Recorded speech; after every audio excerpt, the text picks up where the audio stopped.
కొన్నిసార్లు తాకట్టు కన్నా అమ్మకమే మేలు కదా. Value gold 9477894778. Kiran TV live ప్రేక్షకులకి స్వాగతం. ఇందాక ఒక వీడియో చేసేటప్పుడు గురుగారు నోరు జారి ఒక వ్రతం అని అన్నారు. సో ఇప్పుడు మీకోసం అని చెప్పేసి నేను ఆ వ్రతం ఏంటి పూర్తి డీటెయిల్స్ చెప్పండి. కష్టమైనా సరే మా వ్యూవర్స్లో ఒకరు కాకపోతే ఒకరన్నా చేస్తారేమో ఎక్స్పెక్ట్ చేస్తున్నాను నేను. మీ కష్టాలన్నీ తీరుతాయన్న ఉద్దేశంతో ఇప్పుడు గురుగారిని ఇబ్బంది పెట్టి టైం అవుతున్నా కానీ కూర్చోపెట్టి చెప్పిస్తున్నాను. జాగ్రత్తగా వినండి. చెప్పండి గురుగారు. శ్రీమాత్రే నమః. శ్రీ గురుభ్యో నమః. ఇది ఆంజనేయ స్వామి వారు ఒక విశేషమైనటువంటి ఒక వ్రతము. దీనికి మంత్రాలు లేవు, ఏమీ లేవు. ఓ మాట చెప్పాలంటే నామస్మరణ మాత్రమే మంత్రం. ఆంజనేయ స్వామి వారి నామస్మరణ, రామనామ స్మరణ.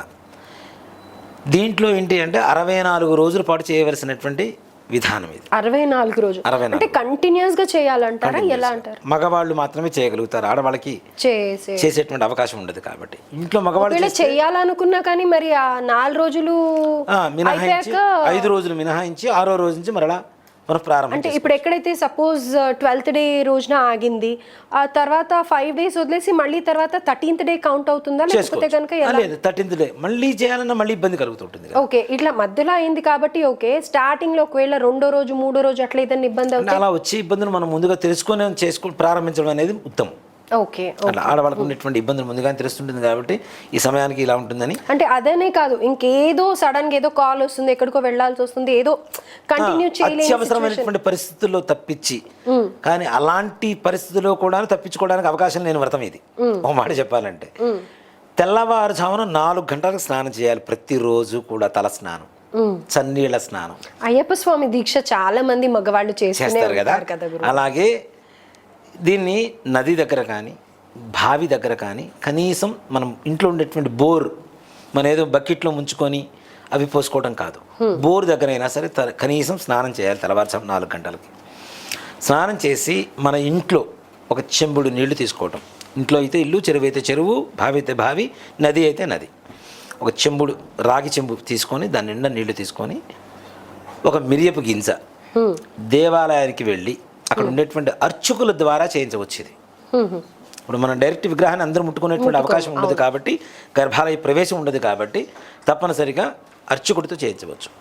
ఈ చెంబుడు నీళ్లు స్వామివారి మీద పోసేసి ఒక మినప గింజ మొదటి రోజు తీసుకెళ్ళి స్వామివారి కిరీట భాగంలో అంటించమని చెప్పండి. మినప గింజ అంటే నల్ల మినుములు ఉంటాయి. నల్ల మినుములు, నల్ల మినుములే. అసలు మిరియాలతో చేయడం అనేది చాలా విశేషం.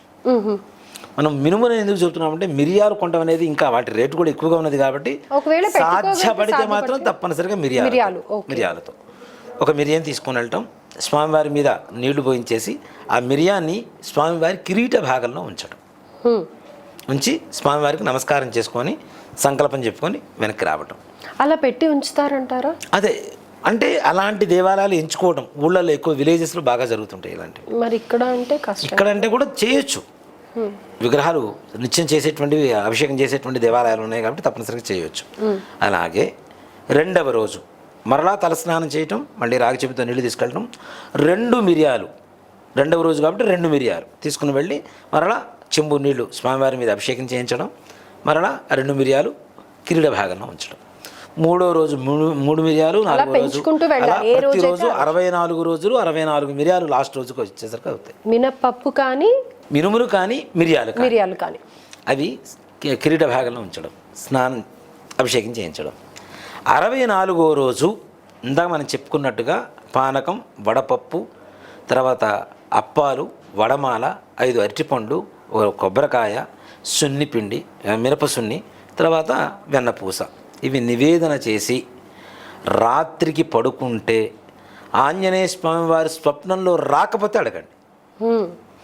మనం ఏదైతే తీవ్రమైనటువంటి సమస్య కోసం మనం ఈ యొక్క వ్రతాన్ని చేశామో ఆ సమస్యకు ఉండేటువంటి పరిష్కారం చెప్తూ పరిష్కారాన్ని కూడా ఆయనే మొత్తం దారి మొత్తం చూపించి ఆ సమస్యని పరిష్కరించి వెళ్ళిపోతారట. రైట్.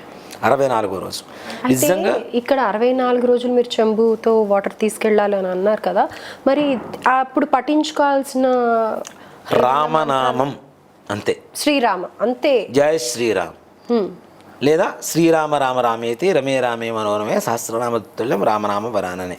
అది చదవడం వల్ల విష్ణు సహస్రనామ పారాయణ చేసినంత ఫలితం కలుగుతుంది మనకి. అలానే ఆంజనేయ స్వామి వారి నామస్మరణ. అయితే ఇక్కడ ఇంకొకటి, ఒకవేళ అంత ఉదయాన్నే కుదరదు అని అనుకునే వాళ్ళు ఈవినింగ్ కూడా వెళ్ళొచ్చా ఏదన్నా? లేదమ్మా, తెల్లవారుజామున సూర్యోదయం కాకముందే ఇవి తప్పనిసరిగా చేయాలి. నిజంగా ఒక మాట చెప్పాలి అంటే దేవాలయాల్లో గర్భాలయంలో 4ంటికి కూడా ఓపెన్ చేస్తారో లేదో అనుమానమే. అలాంటిది దేవాలయాల బయట కొబ్బరికాయలు కొట్టడానికి ఇట్లాంటి వాటికి కూడా విగ్రహాలు ఉంటాయి. అవును అవును. అలాంటి చోట చేసినా సరే, ఇది నిజంగా ఒక మాట చెప్పాలంటే ఎక్కువ మంది చూడకుండా ఉండడం అనేది ఉత్తమం. ఓకే, గుడి ప్రాంగణంలో ఎక్కడున్నా కానీ చేయొచ్చు అని అంటారు. ఇప్పుడు తెల్లవారుజామున అంటే అంత పొద్దున్న ఎవరు లేవరు. అవును. కాబట్టి ఎంత తక్కువ మంది చూసేట్టుగా చేస్తే అంత మంచిది. అసలు ఎవరూ చూడకుండా చేయగలిగితే ఇంకా సంపూర్ణమైన ఫలితం వస్తుంది.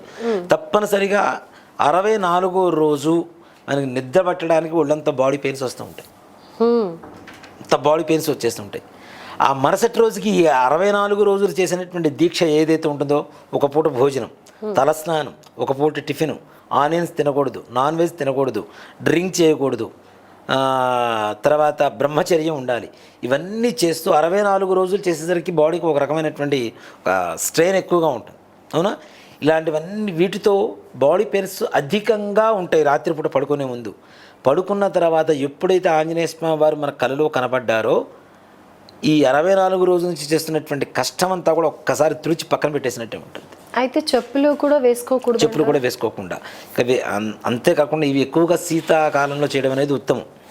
ఒక మాట చెప్పాలి అంటే, ఎందుకంటే ఎండాకాలంలో చెప్పు లేకుండా తిరగాలన్నా కూడా కష్టమే. తిరిగే అవకాశం ఉన్న వాళ్ళైతే తిరగవచ్చు, దాంట్లో ఇదేం లేదు. మంచం మీద పడుకోకూడదు, ఇది కూడా చెప్తున్నా. చాలా మంది ఏంటంటే మేము బ్రహ్మచర్యమేనండి, మంచం మీద పడుకున్నా, మంచం మీద పడుకోకూడదు. తప్పనిసరిగా భూతల శయనం అనేది. అయితే ఇంత కఠినంగా చేస్తున్నప్పుడు ఆటంకాలు అనేవి దేవుడు తప్పనిసరిగా వస్తాయి, ఖచ్చితంగా పరీక్షిస్తాడు. నేను చెప్తాను చూడండి. 27వ రోజు ఏదైతే ఉంటుందో ఆ రోజున వీళ్ళకి అధికమైనటువంటి ఉష్ణం వీళ్ళ శరీరంలో ఉంటుంది, వేడి. అంటే ఇంతకు మించి ఫీవర్ వస్తే మనిషి చనిపోతాడేమో అన్నంత బాడీ హీట్ ఎక్కుతుంది, ఇంత ఓవర్ హీట్ అయిపోతుంది. కానీ దాన్ని కూడా మనం ఒక చెముడు నీళ్ళు పోసుకుంటే ఆటోమేటిక్గా వేడి మొత్తం పరిగెత్తుతుంది మళ్ళీ. అంటే ఆపటానికి కలిగేటువంటి ప్రయత్నాలు, వీడు నా పరీక్షలో నెగ్గుతాడా లేదా, ముందుకు వస్తాడా రాదా, అలాంటి పరీక్ష కనుక మనం నెగ్గగలిగితే భగవంతుడే మనల్ని నిజంగా, అంటే చెప్తున్నానమ్మా, 27వ రోజు లేదంటే 41వ రోజు ఈ రకమైనటువంటి పరిస్థితులు మనం ఎదుర్కొంటున్నాము అంటే నిత్యం మనం మనశుద్ధిగా ప్రశాంతంగా ఖచ్చితంగా ఒక శాస్త్రం ప్రకారం ఈ వ్రతం చేస్తున్నామని అర్థం. పరీక్ష రాసేవాడికే కదా పరీక్ష రాయని వాడికి ఏముంటుంది.